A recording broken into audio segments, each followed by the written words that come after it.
Our younger daughter graduated from college and wanted to move to Seattle. My brother-in-law offered us jobs at his hardware store and gave us a great deal on one of his rentals, which happened to be his family home in West Seattle. I started out as a stalker. I arrived at 5 a.m. to rip open boxes and arrange merchandise. My supervisor was a 60-something-year-old man who took his job very seriously.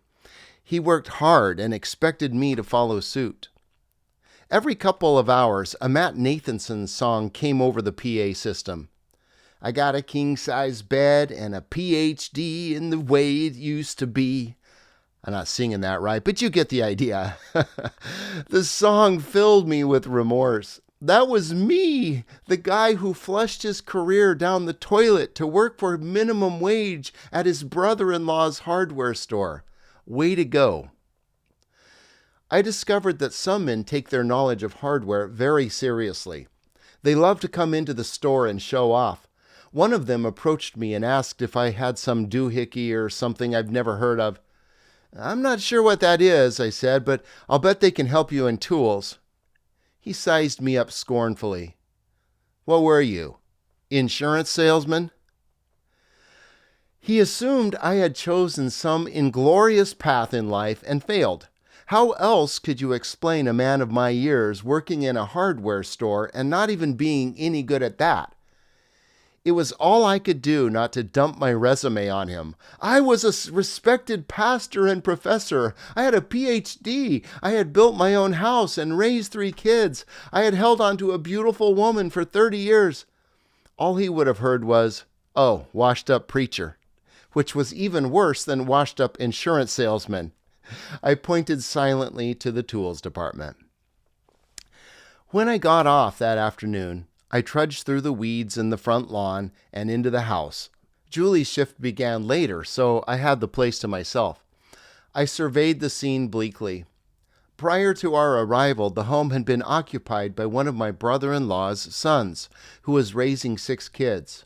The place was a wreck. There were holes in the walls and crayon marks on everything. I sat at my desk trying to come up with my next move. The tenant downstairs also worked at the hardware store and was gone for the day. He had 3 dogs and 3 cats.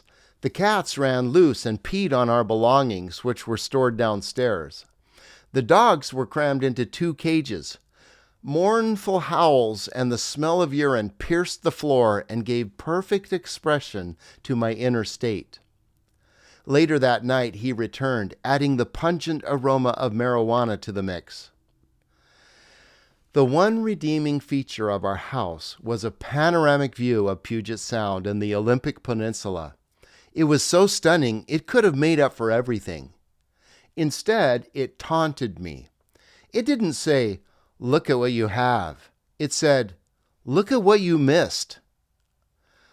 One evening, I finished teaching an online Greek class, a final remnant of my former life.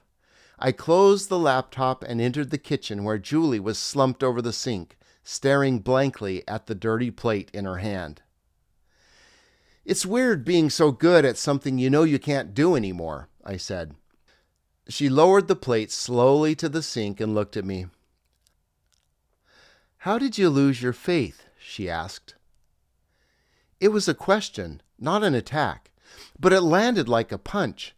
It was the first time I realized my faith was gone and would not be coming back. I stood in silence, searching for an answer. How had I lost my faith? I guess I lost it like I lost my hair. Somewhere in my 30s, it started falling out, piece by piece.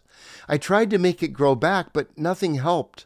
One day I looked in the mirror, and it was all gone. I felt stupid, like the last kid to stop believing in Santa Claus. I had 2 pastor friends in Yuba City who ran into the same thing. They both killed themselves, one with a gun, the other by self-neglect. I didn't judge them for this. I wanted my stupid life to be over too. I turned to the atheists and found bitter comfort in their gloating attacks on the absurdities of Christianity. I went online and found others leaving Christianity in droves. Most were angry at pastors, though, even repentant ones. I found a group of pastors who were leaving Christianity, but they were a minefield of quirky ideas, hot buttons, and utter confusion.